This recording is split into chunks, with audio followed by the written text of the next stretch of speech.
తాకట్టులో ఉన్న బంగారాన్ని విడిపించి ఆ రోజు ఆన్లైన్ ధరకే కొంటుంది కొమ్మూరి గోల్డ్.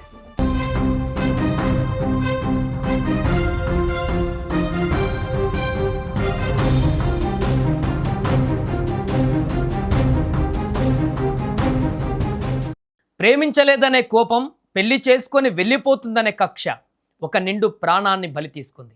మహబూబ్ నగర్ జిల్లా జడ్చర్లలో నడి రోడ్డు పైన ఒక ఉన్మాది ఘాతుకానికి తెగబడ్డాడు.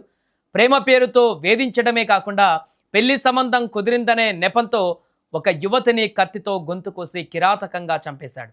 జడ్చర్ల పట్టణంలోని ఎర్రసత్యం కాలనీకి చెందిన రామచంద్రయ్య, శ్రీలత దంపతుల పెద్ద కుమార్తె వైష్ణవి ఒక పాఠశాలలో రిసెప్షనిస్ట్గా పనిచేస్తుంది. గతంలో హైదరాబాద్లో పనిచేస్తున్న సమయంలో ఆమెకు తేజ అనే యువకుడితో పరిచయం ఏర్పడింది. ఆ పరిచయంతో తేజ ఆమెను ప్రేమించాలంటూ వెంటపడ్డాడు. కానీ వైష్ణవి అందుకు నిరాకరించింది. ఈ క్రమంలోనే ఇటీవల వైష్ణవికి వేరే ఒక మంచి పెళ్లి సంబంధం కుదిరింది. నిశ్చితార్థానికి ఏర్పాట్లు జరుగుతున్నాయనే విషయం తెలుసుకున్న తేజ ఎలాగైనా ఆమెను అంతమొందించాలని కక్ష పెంచుకున్నాడు. హైదరాబాద్ నుంచి జడ్చర్లకు పక్కా ప్లాన్తో కత్తితో వచ్చాడు. శనివారం సాయంత్రం వైష్ణవి స్కూల్ ముగించుకొని ఇంటికి తిరిగి వస్తున్న సమయంలో తేజ ఆమెను వెంబడించాడు. నడి రోడ్డు పైన అందరూ చూస్తుండగానే ఒక్కసారిగా దాడి చేసి తన వెంట తెచ్చుకున్న పదునైన కత్తితో వైష్ణవి గొంతుకోశాడు.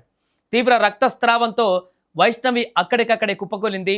స్థానికులు వెంటనే స్పందించి ఆమెను ఆసుపత్రికి తరలించినప్పటికీ అప్పటికే ఆమె మరణించినట్లుగా వైద్యులు ప్రకటించారు. ఈ ఘటనతో స్థానికంగా పెద్ద ఎత్తున కలకలం రేగింది.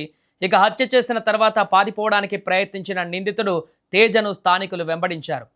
నసరుల్లాబాద్ రోడ్డు సమీపంలో అతన్ని పట్టుకొని చేతులు కట్టేసి బండరాలతో తిరగబడ్డారు. ఇక తీవ్ర ఆగ్రహంతో స్థానికులు చేసినటువంటి దాడిలో తేజకు తీవ్ర గాయాలయ్యాయి.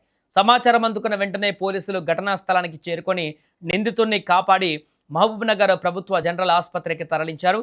ప్రస్తుతం ఐసీయూలో చికిత్స పొందుతున్న తేజ పరిస్థితి అత్యంత విషమంగా ఉన్నట్లుగా తెలుస్తోంది. ఇక మరోవైపు స్థానికుల దాడి చేస్తున్న సమయంలో వైష్ణవి తనను ప్రేమ పేరుతో మోసం చేసిందని, తన డబ్బులు కాజేసిందని తేజ అరుస్తున్న వీడియో ఇప్పుడు సోషల్ మీడియాలో వైరల్గా మారింది. కానీ పెళ్లి సంబంధం కుదరడం వల్లే ఈ ఘాతుకానికి ఒడిగట్టానని పోలీసులు ప్రాథమికంగా నిర్ధారించారు. ఇక వైష్ణవి కుటుంబ సభ్యుల ఫిర్యాదు మేరకు జడ్చర్ల పోలీసులు కేసు నమోదు చేసి దర్యాప్తును ముమ్మరం చేశారు. ఈ దారుణ ఘటనతో వైష్ణవి కుటుంబంలో ఇప్పుడు తీవ్ర విషాద ఛాయలు అలుముకున్నాయి.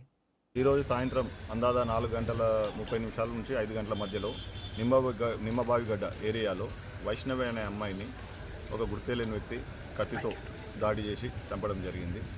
అట్టి వ్యక్తిని కూడా అక్కడ ఉన్న లోకల్ పీపుల్ కొట్టడంతో అతను కూడా సీరియస్గా ఉంది. అతను కూడా హాస్పిటల్లో అడ్మిట్ చేసాము. ఇంకా అండర్గోయింగ్ ట్రీట్మెంట్ ఉన్నాడు. ఇట్టి వ్యక్తి ఆమెపై ఎందుకు దాడి పాల్పడింది ప్రస్తుతానికైతే కారణం తెలియదు. గతంలో హైదరాబాద్ ఉన్నప్పుడు ఏదో పరిచయం ఉందన్న ఒక మాట అయితే ఉంది. అదొకటి వెరిఫై చేసుకుని దాని ఏమున్నదని జెన్యున్గా వెరిఫై చేసి